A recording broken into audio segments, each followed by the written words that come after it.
राष्ट्रीय भाभी का पुरस्कार पाते पाते रह गई हैं सीमा हैदर, जो भक्तों की फेवरेट भाभी थी। और भक्तों की फेवरेट भाभी का जब लक़ब उन्हें दिया जा रहा था तो खासतौर पर भक्तों में एक जश्न का माहौल था। वो जश्न का माहौल ये था कि साहब अब तो हम किसी भी पाकिस्तानी लड़की को पबजी खेलते हुए इंडिया ला सकते हैं और उस मुस्लिम लड़की का धर्म परिवर्तन करा करके उन्हें हिंदू बना सकते हैं और इसी तरीके से पाकिस्तान की कमर तोड़ी जा सकती है। ये हमारे भक्तों का माइंड प्लान चल रहा था राष्ट्रीय भाभी सीमा हैदर की तस्वीरें सामने आने के बाद। और सीमा हैदर ने कैसे सुरक्षा विभाग की जो बॉर्डर पर तैनात हैं हमारे जवान, उनकी किस तरीके से पोल खोलने का काम इंटरनेशनल लेवल पर और नेशनल मीडिया पर बैठ करके किया है, वो तस्वीर भी लोगों के सामने है।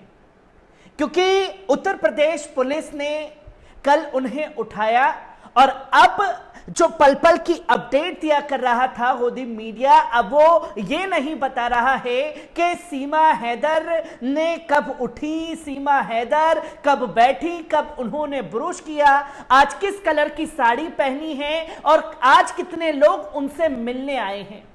ये तमाम अपडेट जो है अब गोदी मीडिया के दंगाई पत्रकारों द्वारा देना बंद हो गई है। और जब उधर तमाम चीजें बंद हो गई हैं तो हम वो तस्वीर आपको दिखाएंगे जो सीमा हैदर को लेकर के वाकई सामने आने की जरूरत है। जो सीमा हैदर को उत्तर प्रदेश पुलिस यानी कि नोएडा पुलिस ने गिरफ्तार किया और अब खबर आ रही है कि यूपी एटीएस के हत्थे चढ़ चुकी है सीमा हैदर, जिन्हें लखनऊ ले जाया गया है यूपी एटीएस द्वारा, जिसकी तस्वीर लोगों के सामने आ रही है। और उस पहलू की वजह से सीमा हैदर की पूरी तरीके से पोल खुल गई, जो वो नेशनल मीडिया में तमाम तरीके के बयान देती हुई दिखाई दी। और सबसे पहले इस हरकत की वजह से सीमा हैदर जो है अपने बने हुए जाल में खुद उलझती चली गई। जो कि स्क्रीन पर आप ये तस्वीर देख रहे हैं, ये तस्वीर है पाकिस्तान की नेशनलिटी का, जो कि सीमा हैदर उर्दू में अपने साइन करती हैं, जो कि साफ तौर पर आप इस पर देख सकते हैं। और जब इंटरव्यू में एक पत्रकार उनसे कहता है कि कलमा बताइए, तो वो कलमा तक नहीं पढ़ पाती। और जब उनसे बोला जाता है कि नमाज के बारे में बताइए, तो कहती है कि आपके इधर जोहर की 12 रकातें होंगी, हमारे इधर तो 4 ही होती हैं बस। ये तमाम तस्वीरें, तमाम पहलू जब सामने आए तो यूपी एटीएस का दिमाग खटका है। और उन पहलू पर भी बात की गई जो यूपी एटीएस ने सवाल किया कि तमाम मीडिया में बयान आपके चल रहे हैं और आपने उत्तर प्रदेश पुलिस को लिखित में कुछ और दिया है, और आपके बयान में जमीन आसमान का फर्क क्यों है। और इंटरव्यू के दौरान सचिन कुछ बोल नहीं रहा, सिर्फ बोले जा रही हैं आप। आखिरकार ये माजरा क्या है, इसी को लेकर के यूपी एटीएस ने धर दबोचा है भक्तों की फेवरेट भाभी सीमा हैदर को, और किस तरीके से कार्रवाई की जा रही है एक बार इस रिपोर्ट पर नजर डालते हैं। दोस्तों, आपको बता दें कि Uttar Pradesh anti terrorist squad UP ATS Seema Haider को अपने साथ ले गई है। यूपी एटीएस की टीम ग्रेटर नोएडा के रबुपुरा गांव पहुंची थी। उसने सीमा हैदर को बाहर निकलने के लिए कहा था, इसके बाद अपने साथ लेकर चली गई। उसे हिरासत में लिया गया है। सीमा हैदर अपने प्रेमी सचिन मीणा से जुदा हो गई हैं। उनकी गिरफ्तारी की भी अब संभावना जताई जा रही है। सीमा हैदर के पाकिस्तानी खुफिया एजेंसी आईएसआईएस से कनेक्शन के शक में जांच चल रही है, जहां UP ATS, IB, Noida police समेत कई एजेंसियां इस एंगल पर जांच कर रही हैं कि सीमा हैदर के फोन कॉल डिटेल की भी जांच की जाए। जहां पाकिस्तान से दुबई, फिर दुबई से काठमांडू, और वहां से ग्रेटर नोएडा आने के मसले की जांच में जुटी यूपी एटीएस की कार्रवाई के बाद हलचल तेज हो गई।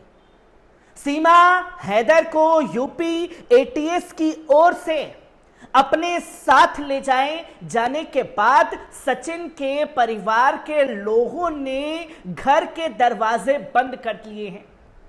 अब एक बार फिर सीमा हैदर का मुद्दा गरमा गया है।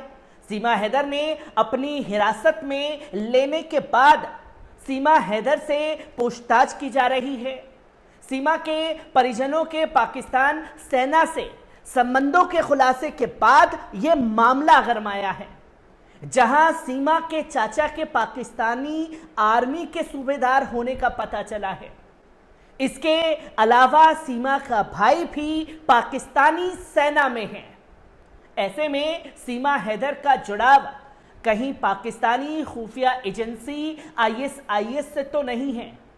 इस सवाल का जवाब ढूंढने के लिए यूपी एटीएस की पूछताछ लगातार चल रही है। इसी पर रबुपुरा स्थित सचिन के आवास पर यूपी एटीएस की टीम सादी वर्दी में पहुंची थी। उसे अपने साथ लेकर चली गई। सीमा हैदर के यूपी एटीएस की हिरासत में लिए जाने के बाद सचिन मीना के घर में सन्नाटा पसर गया है। कोई कुछ भी बोलने को तैयार नहीं हो रहा है। परिवार के लोगों ने घर के दरवाजे इस कदर बंद कर दिए कि जैसे कुछ हुआ ही नहीं था। किसी को भी घर के भीतर घुसने की इजाजत नहीं दी जा रही है। अब तक सीमा हैदर को लेकर सचिन का परिवार चर्चा के केंद्र में बना हुआ था, क्योंकि लोग तमाम तरीके के गिफ्ट लेकर के पहुंच रहे थे। सीमा के साथ सचिन भी मीडिया के सामने आकर सवालों के जवाब दे रहा था। जैसे ही यूपी एटीएस की कार्रवाई हुई, परिवार के लोगों ने दरवाजे बंद कर दिए हैं। सीमा हैदर मामले की जांच कर रही एजेंसियों ने पाकिस्तानी महिला को लेकर जांच की गति को और तेज कर दिया है। पाकिस्तान में भी इस मामले को लेकर अब हलचल तेज है, क्योंकि ताकतें लगातार सीमा हैदर का सर कलम करने की धमकी दे रही है। इस बीच खबर यह भी आ रही है कि जांच एजेंसियों ने सीमा हैदर के आईडी कार्ड को हाई कमीशन में भेजा है, जो कि तस्वीर शुरुआत में मैंने आपको दिखाई। हाई कमीशन सीमा हैदर के इतिहास को जानने का प्रयास करेगा, उसकी कुंडली खंगालेगा। जानने लगी है उसके बाद पाकिस्तान से भारत आने के मकसद के बारे में जानकारी जुटाई जा रही है। सरहद पार वाली इश्क ने अब सीमा हैदर की मुश्किलें बढ़ा दी हैं, जो कि तस्वीर लोगों के सामने आई।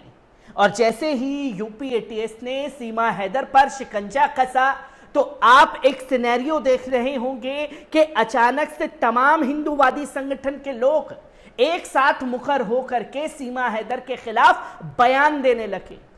और जब यह मामला मीडिया में गरमाया था, तो तमाम हिंदूवादी संगठनों ने खामोशी इख्तियार कर ली थी, जो लव जिहाद पर जगह जगह अपना ढोल पीटते हुए दिखाई दे रहे थे। और अब यूपी एटीएस की कार्रवाई के बाद किस तरीके की तस्वीरें और किस तरीके के खुलासे सीमा हैदर को लेकर के होंगे, हर एक अपडेट आपके साथ साझा करता रहूंगा। दीजिए इजाजत, शुक्रिया।